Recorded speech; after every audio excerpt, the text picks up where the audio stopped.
Okay, I want to do something a little bit different here.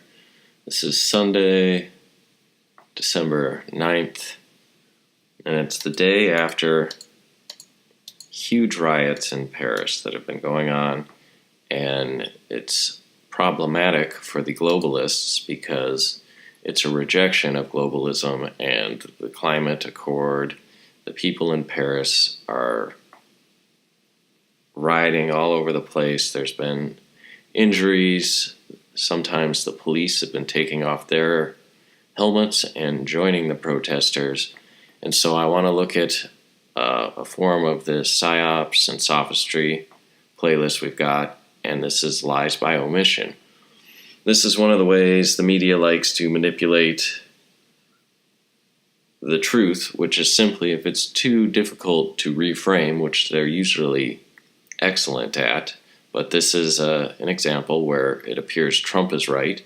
He took a stand calling out the climate accord, and now Macron's popularity is crashing. It's below 20%, which is extraordinarily bad, and there's just no good way, if you're a globalist, that you can spin this collapse going on in France.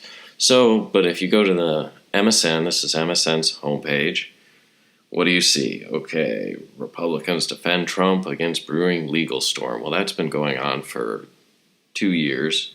Real prospect of jail time. I bet not. Okay, then we go sports, advertisements, movies, Queen Elizabeth, what she gives her staff for Christmas. Okay, environmentalism, panning for gold. Nothing about the huge riot in France. Trump defrauded voters. I don't even know what that could mean. Okay, airline crews, fire, food. Nothing about France. Nothing about France. Clickbait, Casey Anthony. So this is something that might be a 10-year-old story. Nothing about France last night. Kid Rock, they make fun of Donald Trump Jr. here. We have sports, clickbait, okay, sports. See UPS delivery man's surprise as a squirrel suddenly leaps onto his back. Okay, still nothing about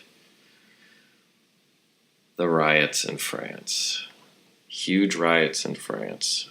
O'Rourke emerges as wild card. Okay. Celebrity picks. We're just looking for some news about collapse of Emmanuel Macron's popularity. The person the globalists said is the new leader of the free world because Trump is a nationalist. Okay, we have botched lip filler. We have woman contracts brain-eating amoeba after using neti pot. All right, still, I don't see anything about France. Nothing about France. Oh, De Niro is back. Okay, so this is all of MSN. It's not even mentioned anywhere, period. So I want to go now to another globalist-approved site.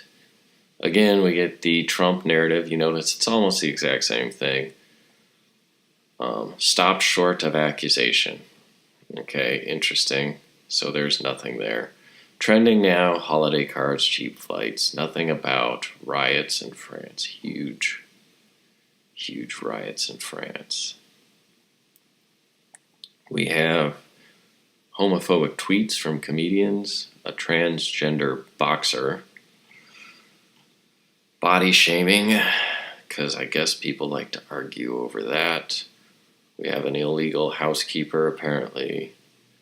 Nothing about France, nothing about France, nothing about France. Okay, Saturday Night Live. And still nothing. Nice little menorah there.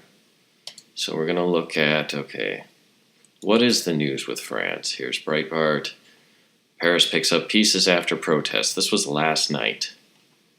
Paris monuments are reopening, cleanup workers are out on the streets, and shop owners are trying to put the city on its feet again after new protests and rioting injured 71 people in the French capital and caused widespread damage. President Emmanuel Macron broke his silence to tweet appreciation for the police, but pressure mounted Sunday on him to propose new solutions to calm the anger dividing France. The number of injured in Paris and nationwide was down Saturday from protest riots a week ago. Okay, so this has been going on for a while. But France's exceptional police deployment failed to deter determined protesters. Some 125,000 took to the streets Saturday around France with a bevy of demands. That was a pretty short article, but here they are talking about it. 125,000 people rioting in France. That's pretty big story. And yet no mention in the mainstream media. Now, that's not to say I haven't seen some articles, but it's just amazing how you can have this huge riot last night and it not even be mentioned. Okay, this is Zero Hedge, economic catastrophe, yellow vest protests, cripple French businesses, and the foreign minister slams Trump.